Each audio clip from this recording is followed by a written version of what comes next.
Market Prospects, delivering timely information and education to prairie farmers for over 30 years.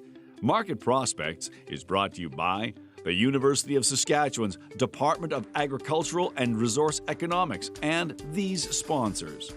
Log on to marketprospects.usask.ca to view past programs and for information on upcoming programs. This week on Market Prospects, we focus on agricultural trade expansion and the upcoming International Moose Jaw Conference.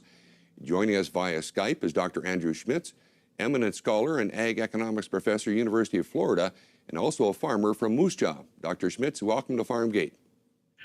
Thank you very much for inviting me.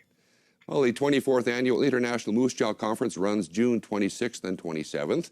It focuses on agricultural trade expansion. Can you tell us a bit about the conference and its goal? This conference has a primary focus on international trade, and it's important in view of the recent discussions with the U.S. about pulling out of NAFTA and pulling out of the broader Pacific Rim Agreement. And trade has a significant impact on Saskatchewan and Canadian farmers since we're heavily trade dependent. So our goal is to inform the general public about what this trade issues are all about. And what are some of the impacts if we do modify the free trade agreement and if we modify the specific rim areas. Also, in this context, we also emphasize the importance of the U.S. farm policy, where we have a session describing the new U.S. farm policy, which is heavily dominated now by crop insurance. They moved to support in the crop insurance arguments. And also, GMOs play a big role in this trade dispute, genetically modified organisms. So we're going to take up that topic as well as how GMOs either promote trade or whether or not it hinders trade. Well, this conference has been running for almost a quarter of a century. Give us a sense of what has been discussed in the past at some of these conferences and how the topics are related to issues of the day.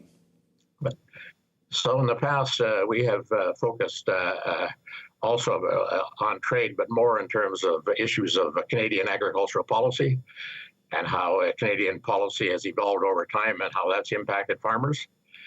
And also, we've spent a considerable amount of time on more of a world stage with the emphasis on this former Soviet Union and these interference in the world trade arrangement.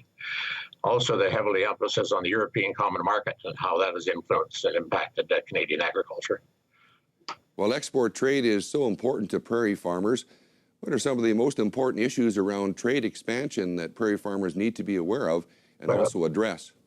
The one issue that is important is this whole protectionism, especially in the beef industry.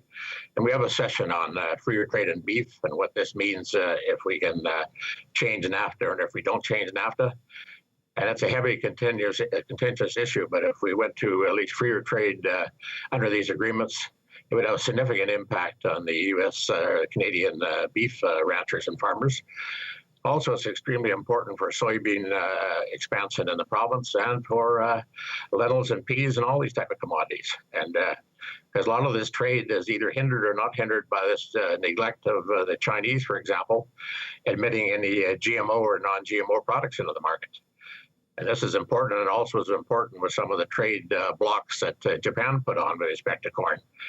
So this is all these distortions have a huge negative impact on Canadian agriculture generally. I understand topics like NAFTA, the TPP, and rail transportation will be raised at this conference. Who can attend the event, and where can they find out more information about the event? So the people who can, anybody, it's open to the general public. And also with respect to transportation, we're taking up that issue because it's also related to trade. So this is one of the larger topics that Professor Gray and some of them are going to cover in that area.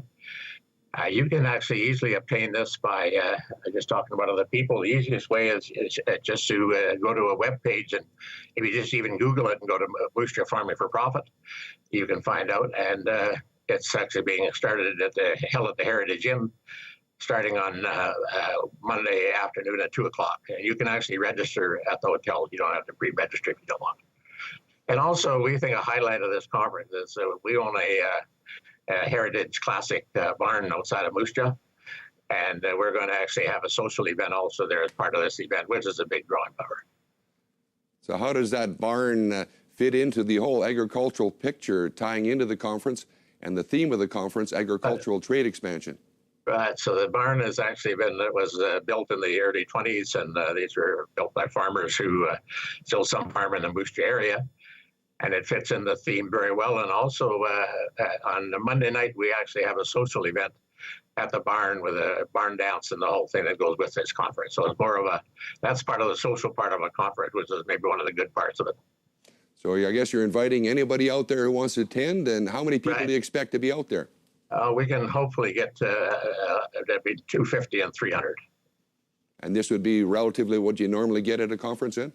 Yeah, we got, in terms of the conference, it varies so much because some of the people that come to day one, they don't come to day two and vice versa. So it's difficult to determine who registers. So at least we're hoping for 175 people to register, and then the social likely have 200 to 350. Well, it sounds like a very informative conference. Good luck on that, and thanks again for taking time to come on Farmgate, Dr. Schmitz. Thank you very much. So thanks, I appreciate it. Thanks a lot. Farmgate returns after a short commercial break.